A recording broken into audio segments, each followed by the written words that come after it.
Hello students, welcome to my channel. Myself Nimit sir, and today we are going to do our new topic of our chapter number 1, profession. So students, आज हम नया topic पढ़ने वाले हैं and I hope आपको अच्छे से ये समझ में आएगा। आपने मेरे प्रीवियस वीडियोस भी देखे होंगे और मुझे पता है आपको अच्छे से समझ में आया होगा। और अगर आपको कोई भी डाउट हो तो प्लीज़ मुझे आप कांटेक्ट करिए। सो स्टूडेंट्स, आज हम नया टॉपिक करेंगे। बहुत ही आईएमपी टॉपिक है और ये शॉर्ट आंसर में पूछा जाता है आपके स्कूल्स में 2 मार्क्स के लिए। प्रोफेशन। पहले मैं आपको बताता हूँ प्रोफेशन क्या होता है। अगर कोई पर्सन के पास बहुत एक्सपीरियंस है, बहुत नॉलेज है, बहुत एजुकेशन है और वो अपना नॉलेज एक्सपीरियंस आपके साथ शेयर करता है, आपको सर्विस प्रोवाइड करता है, बदले में आपसे फ़ीस चार्ज करता है, तो उस व्यक्ति को बोला जाता है प्रोफेशनल पर्सन।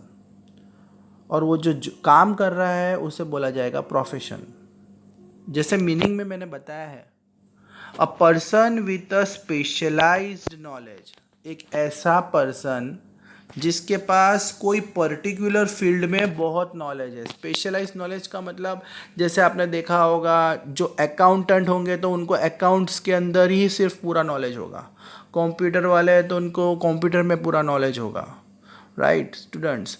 डॉक्टर्स है तो डॉक्टर्स में भी बहुत सारी फील्ड्स आती है। ब्रेन के डॉक्टर्स होते हैं, किडनी के डॉक्टर्स होते हैं, राइट। तो उनको भी पर्टिकुलर फील्ड में पूरा नॉलेज होता है।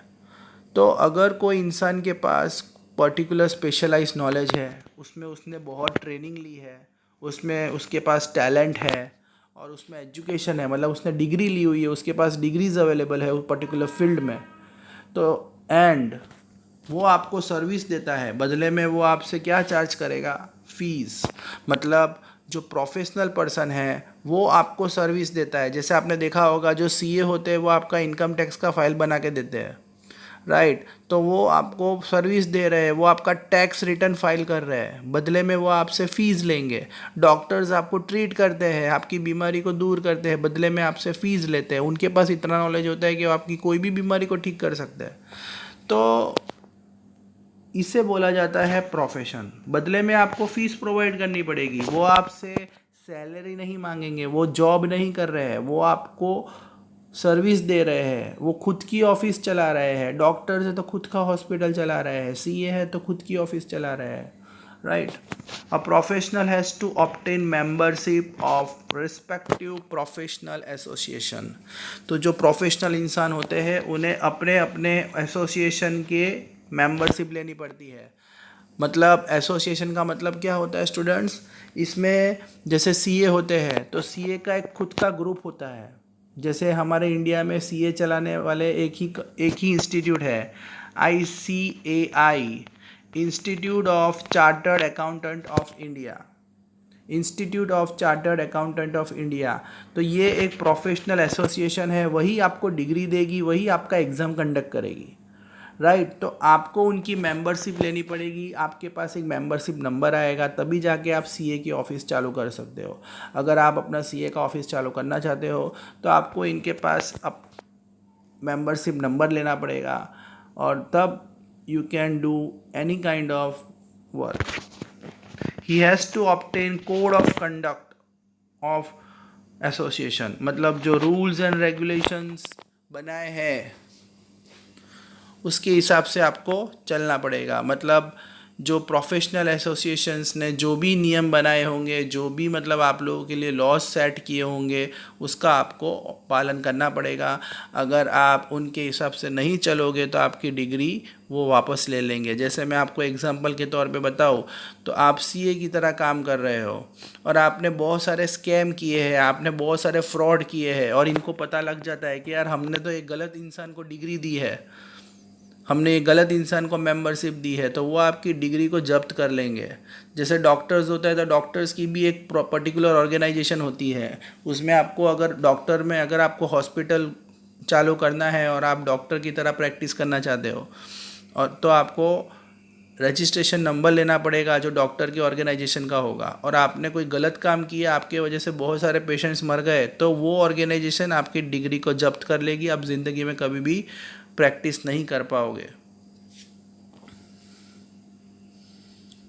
देखिए यहाँ पे मैंने एग्जांपल दिया है, a chartered accountant has to become a member of institute of chartered accountant of India.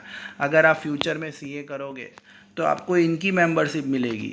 ये है जो पूरे इंडिया में सीए के कोर्स चलाते हैं, और यही आपको डिग्री देंगे, यही आपको आपकी एग्ज़ाम लेंगे, और यही आपको मेंबरशिप नंबर देंगे। Institute of chartered accountant of India, ये है न्यू दिल्ली में।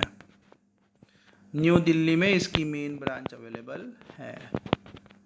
Professional skill can be use for employment also. हाँ, हो सकता है आप जॉब करना चाहो, जैसे फॉर एग्जांपल आप प्रोफेशनल बन गए, जैसे आपने सीए पास कर लिया और आप चाहते हो कि नहीं, मुझे अपनी खुद की कोई प्रैक्टिस नहीं करनी, मुझे ऑफिस चालू नहीं करनी, मैं तो किसी के अंडर काम करना चाहता हूँ, तो you can do.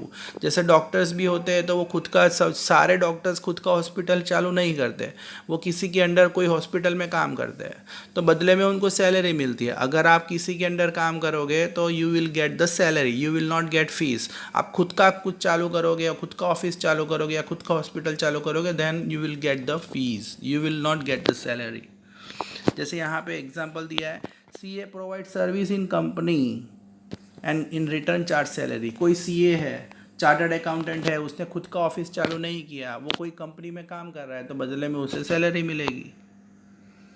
That is called employment. Employment का मतलब स्टूडेंट्स मैंने बताया आपको, job.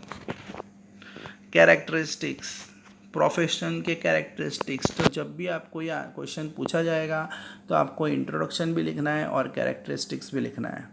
A profession has to obtain specialise knowledge, skill and professional education. अगर आप प्रोफेशनल बनना चाहते हो, आप डिग्री लेने के बाद खुद का कुछ चालू करना चाहते हो, या ऑफिस हो या कुछ भी हो, then you have to obtain a specialise knowledge. कोई पर्टिकुलर फील्ड में, कोई पर्टिकुलर सब्जेक्ट में, उसमें आपको बहुत नॉलेज लेना है, टैलेंट लेना है एंड एजुकेशन लेना है। Then he charge fees. अगर आप प्रोफेशनल बन गए, आपके पास सब आ गया, नॉलेज आ गया, स्किल आ गया, एक्सपीरियंस आ गया, देन आप सर्विस दोगे, बदले में आप फीस चार्ज कर सकते हो स्टूडेंट्स।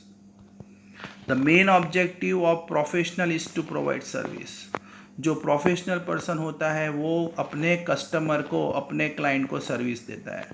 लाइक लॉयर्स होते हैं, वो कोर्ट में केस लड़ते हैं अपने क्लाइंट्स के लिए, तो वो सर्विस दे रहे हैं, वो अपने क्लाइंट को जो कोर्ट केस में फंसे हुए हैं उसमें से छुड़वाने की कोशिश कर रहे हैं।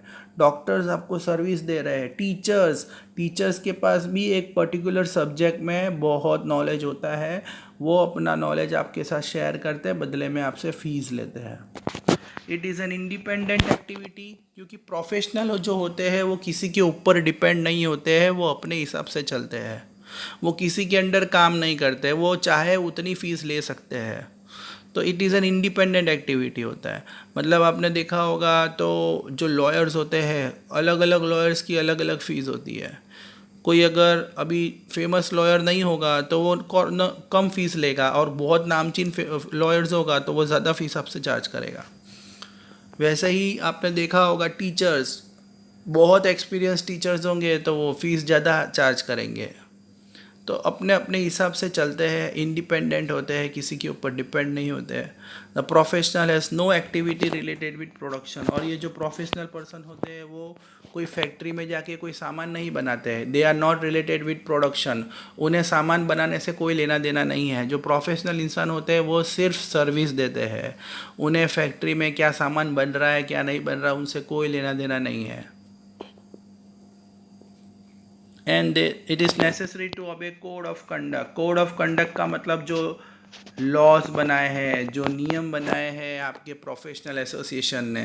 जैसे मैंने आपको बताया था कि अगर आप डॉक्टर्स हो तो आपको डॉक्टर की जो ऑर्गेनाइजेशन की जो मेंबरशिप आपने ली है उनके रूल्स फॉलो करने हैं, नहीं करोगे तो आपकी डिग्री ले लेंगे।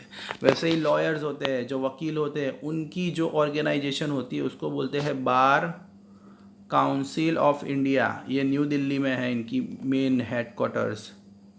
तो ये जो लॉयर की जो ऑर्गेनाइजेशन है बार काउंसिल ऑफ इंडिया, उन्होंने ये बताया कि अगर कोई लॉयर गलत तरह से कुछ काम कर रहा है या कोई कोई टेररिस्ट के साथ मिला हुआ है तो उसकी डिग्री भी ले ली जाएगी, आप ज़िंदगी में कभी भी कोर्ट में केस नहीं लड़ पाओगे। मॉनिटरी रिटर्न रिमेन अनसर्टेन, इसमें मॉनिटरी रिटर्न अनसर्टेन क्यों है स्टूडेंट्स?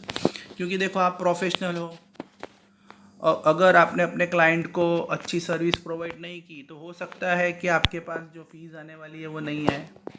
डॉक्टर जो है वो हॉस्पिटल में अपने पेशेंट को ट्रीट कर रहा है और उस टाइम पे ऑपरेशन करते करते अगर पेशेंट मर जाता है तो जो उसके फैमिली मेम्बर्स होंगे वो हो सकता है उस पर केस कर दे, उसकी फ़ीस ना दे। तो डॉक्टर, ज़रूरी नहीं है कि डॉक्टर को हर टाइम अपना पैसा टाइम टू टाइम मिलेगा। एक और एग्जांपल देता हूँ, लॉयर्स जो होते हैं जो कोर्ट में केस लड़ते हैं, अब वो अपने क्लाइंट के लिए केस लड़ रहे हैं, हो सकता है क्लाइंट को सज़ा हो जाए तो क्लाइंट उसको शायद पैसा नहीं भी दे, तो कोई फिक्स नहीं होता है कि फ़ीस आएगी कि नहीं आएगी। It's not fix.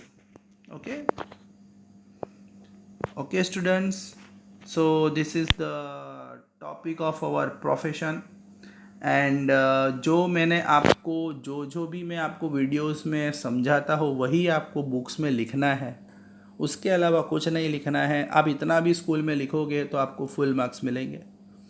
Okay, so in homework you have to write this topic without कॉपिंग।